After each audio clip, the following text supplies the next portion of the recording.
Assalamualaikum dan salam sejahtera. Bersama saya Nur Hazimah Radik dalam Berita Pagi Sabah, edisi Ahad 13 Jun 2021.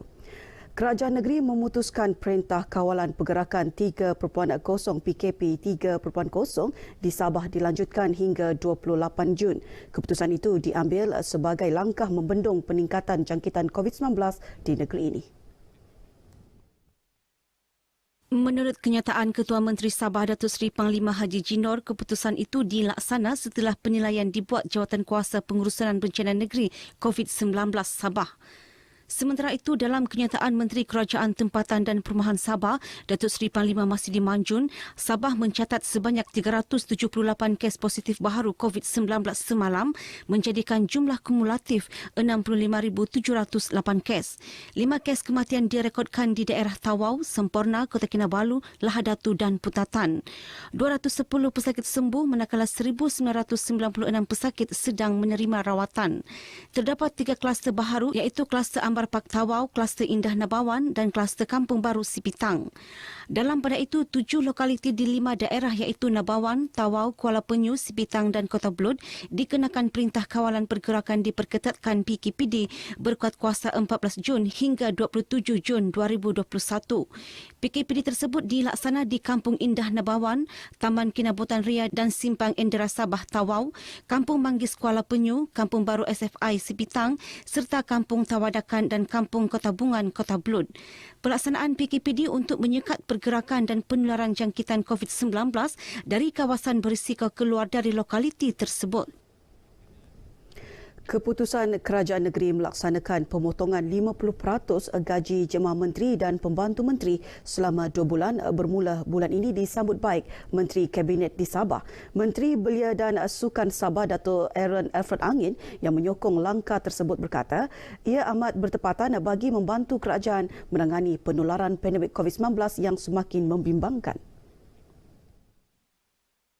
Ketika ditemui pemberita di Keningau, Datuk Elron yang juga Adun Suk berkata, komitmen semua pihak terlibat amat bermakna dalam menjayakan usaha kerajaan memutuskan rantaian pandemik COVID-19 termasuk memperhebatkan program vaksinasi kepada rakyat.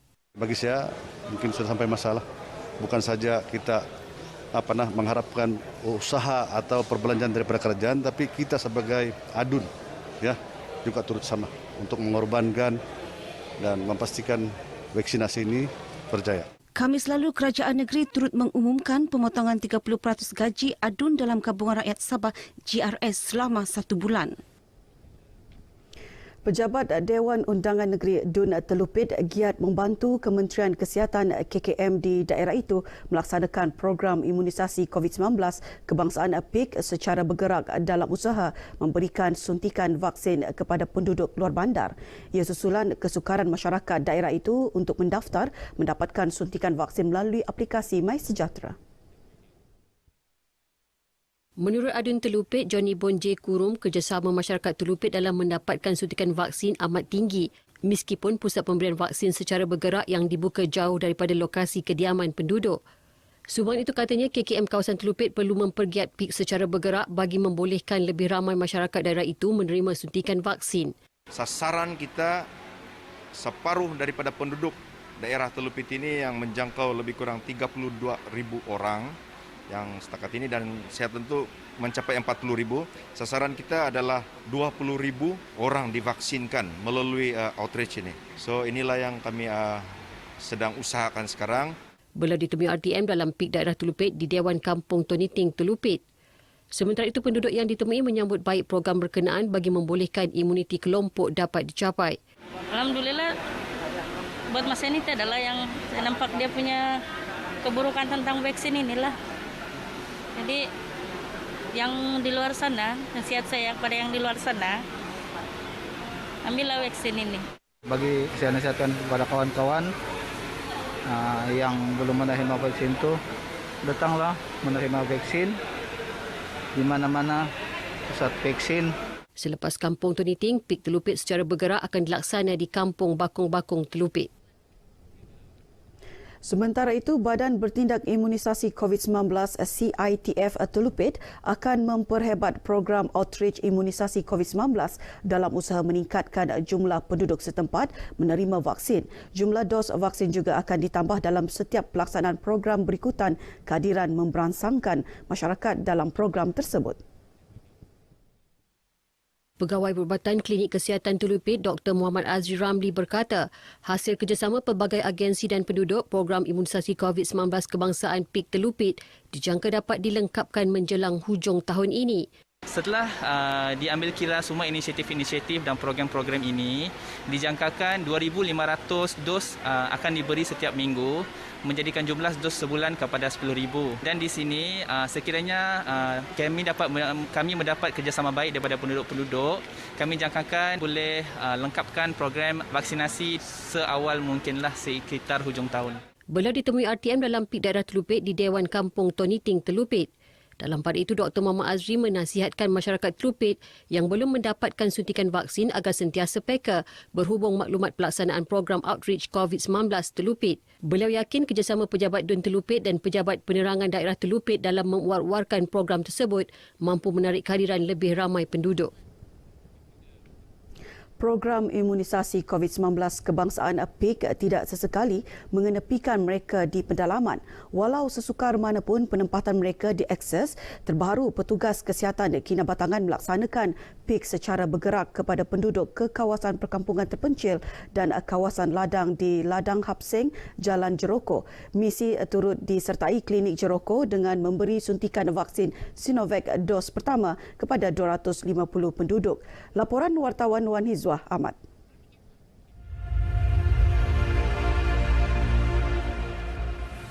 Mula dilaksanakan sejak 2 minggu lalu. Ia bertujuan memastikan semua individu dalam daerah ini mendapat vaksin. Petugas kesihatan akan mendaftar dan memberi suntikan vaksin kepada mereka secara terus dengan memfokus warga negara, warga emas dan individu yang mempunyai penyakit kronik. Pelaksanaannya dibantu Badan Bertindak Imunisasi COVID-19 CITF Kinabatangan, antaranya Angkatan Pertahanan Awam APM. Program turun padang ini mendapat sambutan menggalakkan berbanding program sama yang dilaksana di Pusat Pemberian Vaksin PPB. Dengan aktiviti lapangan ini sebenarnya kami dapat memberikan penerangan yang lebih jelas kepada individu-individu yang sukar untuk mendapat informasi yang tepat. Sebenarnya vaksin ini pada pengalaman kita, vaksin ini adalah selamat. Sebagai kesinambungan, program sama akan diadakan di beberapa kampung terpencil dengan menggunakan logistik pengangkutan air. Antaranya di Kampung Abai, Tundun Bohangin dan Sri Ganda serta beberapa kawasan ladang lain. Dengan perjalanan yang jauh ke setiap lokasi pemberian vaksin, keselamatan dan kualiti vaksin amat dititik beratkan. Sasaran ditetapkan untuk PIK bagi daerah Kinabatangan ialah seramai 173,300 orang. Setakat ini kira-kira 2.7% atau lebih 4,000 orang sudah menerima vaksin di daerah ini. Manakala seramai 24,000 orang telah mendaftar untuk program outreach. APM turut komited membantu pejabat kesihatan dalam meningkatkan pendaftaran PIK dan pelaksanaan pemberian vaksin. 4 lokasi pendaftaran vaksin turut dibuka di Setko Luar, Setko Dalam, Bukit Garam Point dan di Kampung Batu Putih untuk memudahkan warga Kinabatangan mendaftar. Kita mempermudahkan.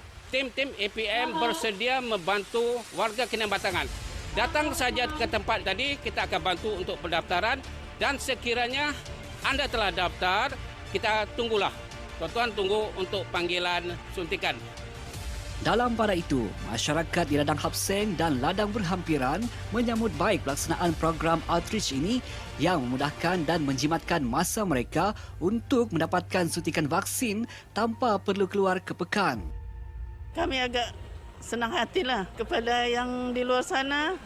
Ayo kita ramai-ramai untuk menerima vaksin. Jangan takut, jangan gentar. Kerana ia tiada memudaratkan. Alhamdulillah saya sudah suntik. Sangat menggalakkan sebab apa? Memudahkan kami di sini.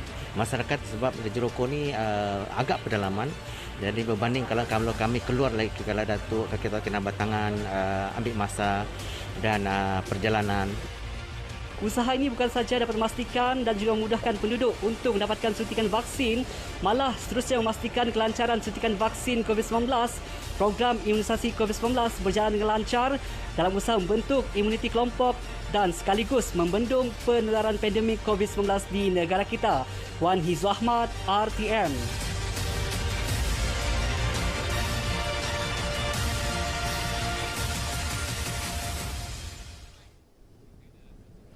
Pertubuhan Alumni Universiti Malaysia Sabah UMS menyambut baik langkah kerajaan menangguhkan bayaran balik pinjaman Perbadanan Tabung Pendidikan Tinggi Nasional PTPTN selama 3 bulan.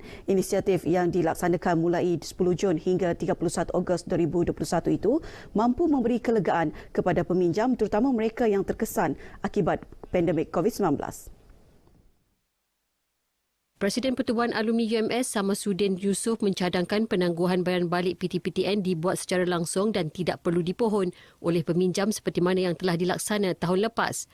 Penangguhan ini seolah-olah memberikan mereka ruang dan peluang untuk bernafas menjalani kehidupan seharian dalam era pandemik COVID-19. Samasuddin bercakap demikian kepada RTM di Kota Kinabalu. Sementara itu, Presiden Alumni Universiti Kebangsaan Malaysia UKM Sabah dan Wilayah Persekutuan Labuan, Patrick Sulaiman Sinil Sabri turut mengemukakan saranan agar penangguhan tersebut dapat dilanjutkan sehingga para peminjam berupaya untuk melakukan pembayaran balik pinjaman. Oleh itu, saya mohonlah supaya pihak kerajaan dapat mempertimbangkan sebaik-baiknya cadangan ini. Golongan peminjam PTPTN ini telah terjejas pendapatan mereka. Mereka tidak mampu sebenarnya untuk membayar semula pinjaman-pinjaman tersebut disebabkan kekurangan pendapatan. Peminjam PTPTN yang terkesan boleh mengemukakan permohonan melalui portal rasmi PTPTN. Pertanyaan lanjut boleh menghubungi K-Line PTPTN di talian tertera yang beroperasi dari 9 pagi hingga 5 petang, Isnin hingga Jumaat.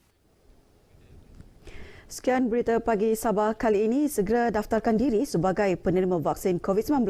Saya Nur Hazimah Radik. Salam hormat.